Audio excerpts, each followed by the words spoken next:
जय श्री राम। परम प्रिय मेरे भाई बहन, तुलसी विवाह इस वर्ष 2024 में 12 नवंबर को ही मनाना श्रेष्ठ रहेगा, क्योंकि एकादशी युक्त द्वादशी तिथि को महत्व दिया गया है, जो कि इस वर्ष 2024 में प्राप्त हो रहा है। यानी कि 12 नवंबर को शाम को 4:30 बजे तक लगभग पूरे देश में द्वादशी तिथि लग जाएगी और प्रदोष काल में पूजा किया जाता है। तो उसके बाद में प्रदोष काल में द्वादशी तिथि प्राप्त होगी।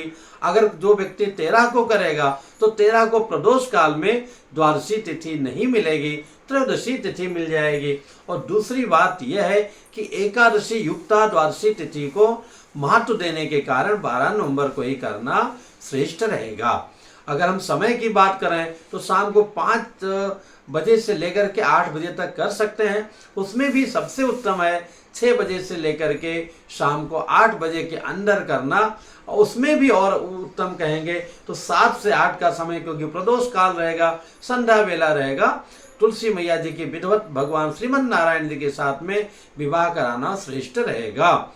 और हर एक व्यक्ति को ये कार्य करना चाहिए। तथापि किसी का अगर विवाह नहीं हो रहा है, कई वर्षों से परेशान है, अथवा पुत्र का नहीं हो रहा है, पुत्री का नहीं हो रहा है, तो उनको श्रद्धा विश्वास पूर्वक उसी प्रकार से अपने सामर्थ्य के अनुसार खर्च करके विधिवत आचार्यों पुरोहितों को बुला करके विवाह संपन्न कराना चाहिए। जैसे हमारे अगर बेटे का विवाह हो, बेटी का हो, तो हम करें। आप निश्चित मानिए 1 वर्ष ऐसा करके देख लें आप, निश्चित ही प्रभु की कृपा से आपका परम कल्याण होगा। लेकिन अपने सामर्थ्य के अनुसार जितना सामर्थ्य हो वैसे कीजिए। अगर आप कृपणता करेंगे, कपट पूर्वक करेंगे, तो फिर फल मिलने में जय जय सिया राम मामला हो जाता। मिलता तो अवश्य है, लेकिन वो फिर उसी तदनुरूप प्राप्त होता है।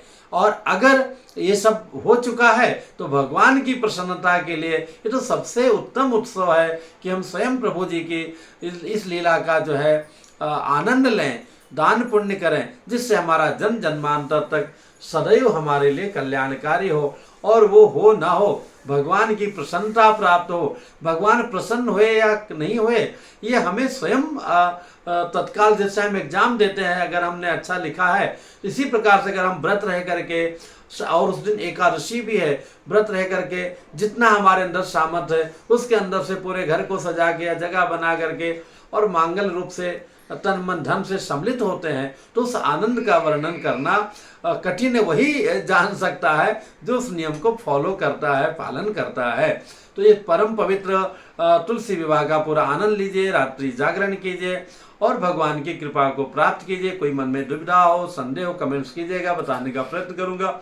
वीडियो ठीक लगे तो आप शेयर कीजिएगा। नीचे डिस्क्रिप्शन में पूरा लिंक है, उस लिंक को देख करके आप स्वयं कर सकते हैं। पर आचार्य पुरोहित के द्वारा अगर थोड़ा ढंग से कराना चाहते हैं, बुला के संपन्न कराना सबसे उत्तम रहेगा। जय श्री राम।